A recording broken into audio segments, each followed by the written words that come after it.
간호사 선생님들 되게 힘든데 폐에 뭐가 이만한 게 있다는 거예요. 그 와중에도 일을 계속 했어요. 또 응급실 또 간 거예요. 난소 낭종이 너무 커지고 난소를 또 떼어냈죠. 계속 일을 하고 있었는데 작년에 갑자기 갑상선에 암이 저희가 숨이 안 쉬어지는 상황이거든요. 병원 앞에 동상을 세우시려고 하신 거예요. 몸의 한계를 넘어서 무리하게 정신으로 우리의 몸을 질질 끌고 막 다닌 건데 그게 과연 무엇 때문인가?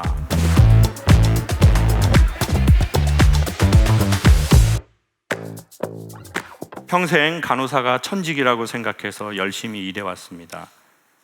죽을 고비 3번 넘기고 응급수술의 인간관계에 치여서 갑자기 번아웃이 와서 사직하고 자유를 만끽하는 중입니다. 딱 1년만 쉬어볼까 계획 중입니다. 저도 숨을 쉬고 싶어요 라고 간호사님 보내주셨습니다. 네, 우리 간호사님 어디 계세요, 선생님? 네. 선생님 간호사로서는 몇 년 일하셨어요? 한 20년 넘게 한 것 같아요. 그 간호사 선생님들 되게 힘든데 네, 감정 노동자라서 항상 웃어야 전문 되고 지식도 있어야 되고 육체 노동도 해야 되고 감정 노동도 해야 되고 또 환우 도라이, 환우 보호자 도라이, 맞아요. 또 병원 관계자 도라이.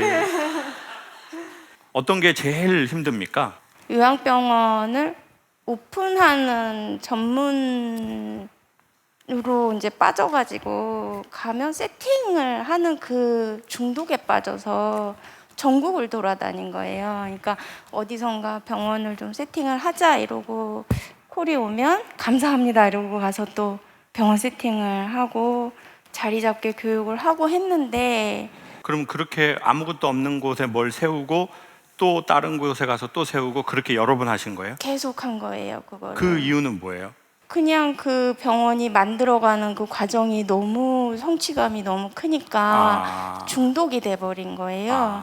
그러니까 이제 계속 그걸 했는데 나이 40에 갑자기 흉통이 너무 심해서 숨을 못 쉬어가지고 제가 새벽에 자다가 응급실에 운전을 해서 주차장 바닥을 기어가서 마약을 2대를 맞았는데도 통증이 안 없어져서 CT를 찍었는데 폐에 뭐가 이만한 게 있다는 거예요. 그래서 검사를 했는데 다행히 교수님이 그냥 양성 종양이다.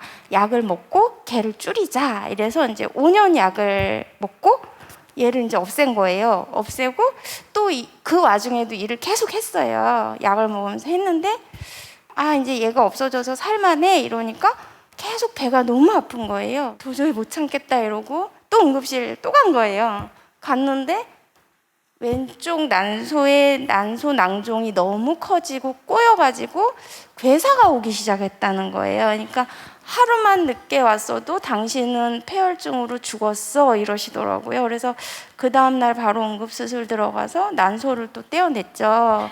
떼어내고 회복을 해서 계속 일을 하고 있었는데 작년에 느낌이 너무 이상해서 그냥 종합검진을 받았는데 갑자기 갑상선에 암이 있는 것 같아요 이러는 거예요. 그래서 사이즈가 일반 사이즈에 비해서 3.8cm이라는 거예요. 그게 엄청 큰 거거든요. 그러니까 그때 지금은 그러면 어떤 상태세요? 급하게 수술 날짜 잡아가지고 단절제를 하고 갑상선 그 호르몬 약이랑 칼슘 약을 먹으면서 2주 동안 연차 쓰고 해서 수술하고 회복 조금 하고 근무를 한 거예요. 근무는 왜 선생님 계속 그렇게 병원 앞에 동상을 세우시려고 하신 거예요? 왜 그렇게 본인 몸이 막 그런데도 계속 그렇게 일을 하신 거예요? 지방에 있는 병원은 간호사 뽑기도 힘들고 치료를 하고 나와서 이제 그 병원 안에서 영양제 맞아가면서 이제 근무를 했는데 한 4개월 지나니까 환자분들이 너무 힘들게 감정 쓰레기통을 하는 거예요. 그러니까 다 받아주고 다 달래주고 막 이러니까 어느 겨울에 그 병원 안에서 제가 완전 그냥 감정 쓰레기통이 되는 쟤는 쟤한테는 무슨 얘기를 하고 무슨 난리를 쳐도 다 받아주고 다 해결해주는 애 이렇게 된 거예요. 그러니까 현타가 확 와서 어느 날 갑자기 숨이 안 쉬어지는 거예요. 그러면은 지금 다 아시겠지만 선생님 얘기하는 동안 저희가 숨이 안 쉬어지는 상황이거든요. 너무 마음이 아프면서도 듣는 사람들이 또 숨이 안 쉬어지고. 근데 저도 선생님만큼은 아니지만 조금 그런 게 있는 것 같은데, 이런 질문을 드려보고 싶은데, 선생님은 구원을 하고 싶은 것 같으세요? 아니면 인정을 받고 싶은 것 같으세요? 아니면 또 다른 어떤 이유가 있어서 이렇게 무리하게 계속 이런 반복이 이루어지는 것 같아요? 저는 간호사라는 직업이 너무 좋아서 선택을 했기 때문에 이걸 놓으면 내 삶이 몽땅 없어지는 것 같은 느낌이 드는 거예요. 오케이. 나올 때 모든 선생님들이 다 그랬어요. 선생님은 분명히 3개월 안에 다시 붙잡혀 올 거다. 우리가 그렇게 이미 몸의 한계를 넘어서 무리하게 정신으로 그냥, 아니면 뇌의 흥분 상태로 우리의 몸을 질질 끌고 막 다닌 건데, 그게 과연 무엇 때문인가? 그러니까 인정을 받고 싶은 건가? 아까도 말씀드렸지만, 아니면 내가 이 어려운 상황에 있는 사람들을 구원하는 그 일에 내가 부분적으로 참여하고 싶은 것인가? 왜냐하면 그 근본의 동기에 대해서 우리가 알거나 이해하지 못하면, 몸이 또 좋아지면 선생님은 또 우리가 또 그럴 수 있잖아요. 그러면 병원에 있는 분들은 나 3개월이라고 그랬지. 봐봐, 왔잖아 저 선생님. 선생님은 결국 여기서 뒤지게 돼 있어. 그거를 그분들이 나쁜 마음이 아니라, 그리고 때로는 그 선생님의 정리되지 않고 균형이 심하게 깨진 선생님의 존재가 사람들 안에 있는 저 밑에 있는 나쁜 마음을 끄집어 올릴 수도 있다고 생각하거든요. 선생님이 건강하면 그 사람들 안에 있는 나쁨이 잘 안 나오거든요. 그러니까 의도치 않게 내가 내면의 균형이 깨져서 사람들 안에 있는 나쁜 마음을 끄집어내 버린다는 거죠. 사람을 이용해 먹을 수도 있고, 부당하게 일을 시키고 그 고마움을 모를 수도 있고, 당연하게 생각하고, 오히려 더 쓰레기들을 선생님 집 앞에 갖다 버리고, 선생님한테 계속 그렇게 모든 감정의 쓰레기를 갖다가 놓을 수 있다는 거죠. 선생님이 받아주니까. 그리고 안 받아주면 왜 갑자기 안 받아? 선생님이 어느 날 그렇게 말하겠죠. 이제는 분리수거하세요. 왜? 전에는 전부 다 받았잖아. 이렇게 할 수 있잖아요. 그러면 선생님도 어느 날 이게 막 폭발해 볼 수도 있겠죠. 그래서 우리가 우리를 이해하는 차원에서 우리는 누구를 구원하고 싶었던 건가? 아니면 인정을 받고 싶었던 건가?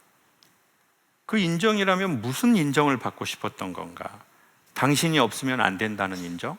어쩌면 우리가 우리 부모에게서 받아야 할 인정이나 신께 받아야 할 인정을 우리가 너무 못 받다 보니까 그것을 다른 쪽에서 이걸로 채우려고 한 것은 아닌가? 이런 거에 대한 조금은 따뜻한 시선으로서의 자기 이해가 있으면 좋을 것 같아요. 저는 강의를 선생님처럼 막 그렇게 막 한 것 같아요. 그리고 재미있고 신났고 이게 사명감이고 막 했어요. 근데 어느 날 그래서 사람들의 그 감정의 힘듦을 다 받았어요. 왜? 그걸 받아야 사람들이 조금 좋아진다는 걸 알았거든요. 근데 나중에는 못 하겠는 거예요. 그러니까 전 저희 엄마도 제 핸드폰 번호를 모르거든요. 김미자도 제 핸드폰 번호를 몰라요. 뭐 형 누나들은 다 그렇고, 거의 누군가에게 전화도 안 하고 메시지 오고 받고 이러는 것도 되게 그 상태가 된 거예요. 그냥 뇌의 신호를 이만큼도 쓰기가 싫은 거예요. 그러다가 어느 날 제가 기도 아닌 기도를 했어요. 하나님, 만약 가능하시다면 제가 이제는 좀 저로 살아도 되겠습니까? 죄송하지만 만약 저로 살아도 된다면 저로 좀 살고 싶습니다. 그리고 나서도 계속 그 구원자 컴플렉스에 빠져서 누군가를 구원하려고 해요. 그러다가 더 힘들어지니까 악이 바칠잖아요. 그러면 예수님도 3년만 하고 갔잖아요. 신의 아들도 3년만 하고 갔는데 인간의 아들이 벌써 20년째입니다. 나도 못하겠어요. 너무 힘들어. 또 뭐 이런 얘기를 했다가 신이 만약에 계시다면 신이 우리에게 그걸 바라진 않겠죠.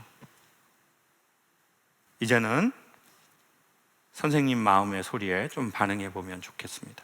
우리 선생님이 선생님한테 영상 메시지 한번 합시다. 저기에 있는 감독님을 선생님이라고 생각하고, 물론 차이가 많이 납니다. 그럼에도 불구하고 선생님이라고 생각하고 선생님에게 하고 싶은 말 짧게 한번 해주세요. 열심히 살았고 최선을 다해서 살았으니까 정말 이제는 나만을 위해서 내가 하고 싶은 거, 내가 가고 싶은 거, 내가 듣고 싶은 것만 듣고 그렇게 살아도 될 것 같아. 선생님이 몸을 으스러져라 이래서 수많은 사람들이 생명을 얻는데 적지 않은 큰 도움을 받았을 겁니다. 다 같이 박수 한번. 감사합니다. 안녕하세요, 김창욱 선생님. 요즘 저 하나 챙기기도 힘들어서 연락을 씹는 버릇이 생겼습니다. 먼저 연락해서 만나서 밥도 먹고 하고 싶은데 부끄러워서 연락도 못하고 지금 연락이 다 끊어졌습니다. 다음에도 이럴까 무섭고 사람 만나기가 두렵습니다. 게임처럼 리셋이 되면 좋겠다 생각이 듭니다. 읽어주셔서 감사합니다. 어디 계세요, 우리 선생님? 지금 28살이고 28살. 네, 백수입니다. 우리 학교 마치고 몇 년 일하셨습니까? 최근에 병원에서 일을 했고 2년 정도 하고 어떤 병원인가요, 선생님? 여기 남부터미널에 거기 병원 하나 있는데 거기서 일을 했었습니다. 최근에 그만둔 여성분이 계시진 않죠? 네, 키가 없는 것 작고 같습니다. 병원 일 힘듭니까? 어떻습니까? 엄청 빡셉니다. 장난 아닙니다. 선생님 업무는 어떤 업무 병원에서 하셨습니까? 도구들 멸균해가지고 공급해주는 일 했습니다. 그걸 몇 년 하신 거예요? 그거를 2년 정도 했었습니다. 2년. 세상에는 도라이가 있지만 병원은 좀 많나요? 다 도라이입니까? 저도 도라이가 됩니다. 기사에 나오겠네요. 다. 무엇이 사람들을 도라이로 만드는 것 같습니까? 선생님 보시기에. 제가 생각하기에는 내가 여기서 이제 일만 하고 죽겠다라는 마음을 가지신 분이 엄청 많은 것 같습니다. 내가 여기서 일을 하다가 죽어도 여한이 없겠다? 이런 느낌으로 일을 하시는 것 같고. 최근까지 그러신 분 저 한 명 알고 있습니다.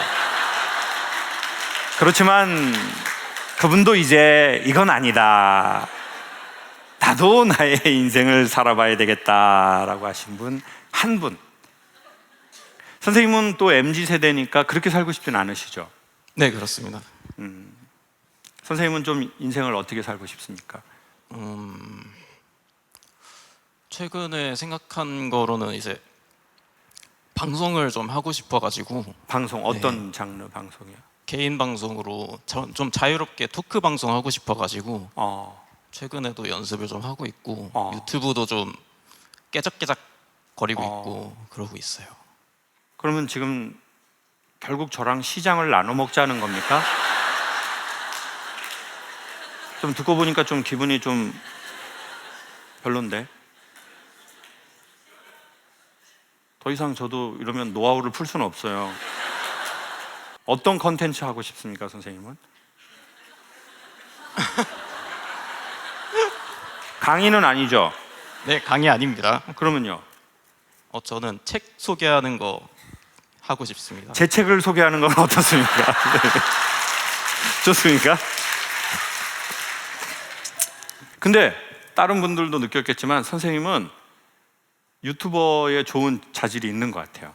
제가 보기에 저는 유튜버라는 단어를 그렇게 좋아하지는 않는데 유튜브라는 플랫폼, 그건 또 뭐 유튜브라는 이름도 그렇게 중요하지 않는 것 같아요. 그런 현상이 벌어지는 공간, 가상에 여기는 어떻게 보면 되게 퓨어한 공간이거든요. 누가 키워준다고 되는 거 아니고 누가 안 키워줘도 될 수 있고.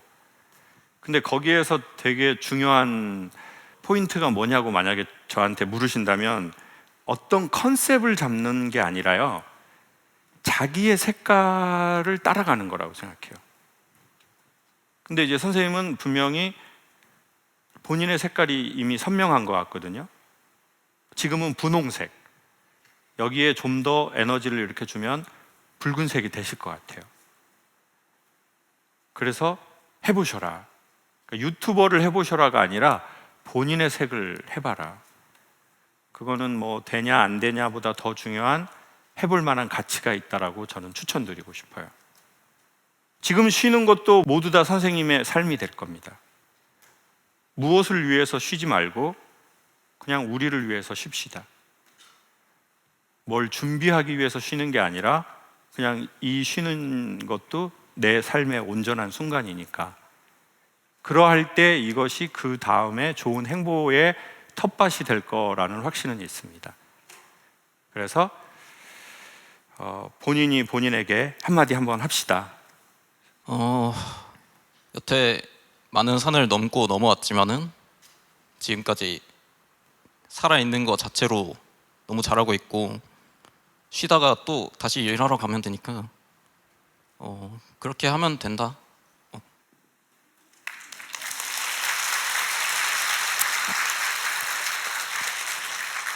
만약에 유튜브 하시게 된다면 제가 PD님하고 저희가 상의해서 말씀드려 놓을게요.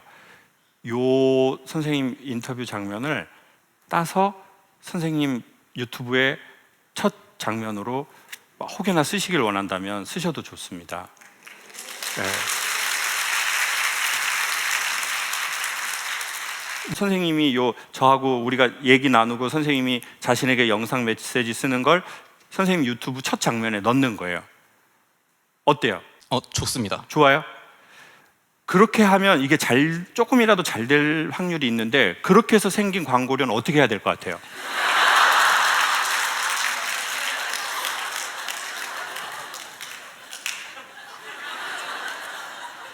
저도 생각 없이 던지는 놈은 아닙니다. 저도 나이가 50이 넘었어요. 감사합니다.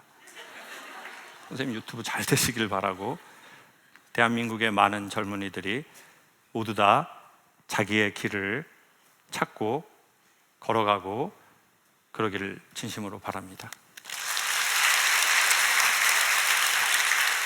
남자와 동등하고 싶거나 여자와 동등하고 싶은 대상이라면 헤어지는 걸 전 추천드릴게요. 난 자기랑 동등하고 싶지 않아, 내가 더 손해보고 싶어, 그런 사람을 만나야 돼요. 윤동주의 십자가, 첨탑 위에 달린 고독했던 사나이 행복한 예수 그리스도라고 말하거든요. 예수는 십자가에 달릴 만큼 사랑하는 대상이 있었다는 거예요. 그게 행복이라고 말하는 거죠. 십자가에 달리고 싶지 않아, 내가 오른팔이면 너도 찍혀야 돼, 왼팔 그게 동등해, 왜 나만 찍혀 이 새끼야, 이런 사람하고는 연애하지 마시라는 말씀을 드리고 싶습니다. 내가 그 남자의 짐을 지고 싶고, 내가 그 남자의 슬픔을 봤는데 내 등에 그 남자의 짐을 지고 싶은 남자랑 사귀어야 돼요.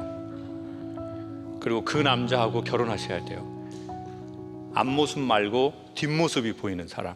결국은 상대방이랑 결혼하는 것 같지만 자기 애정과 저는 결혼한다고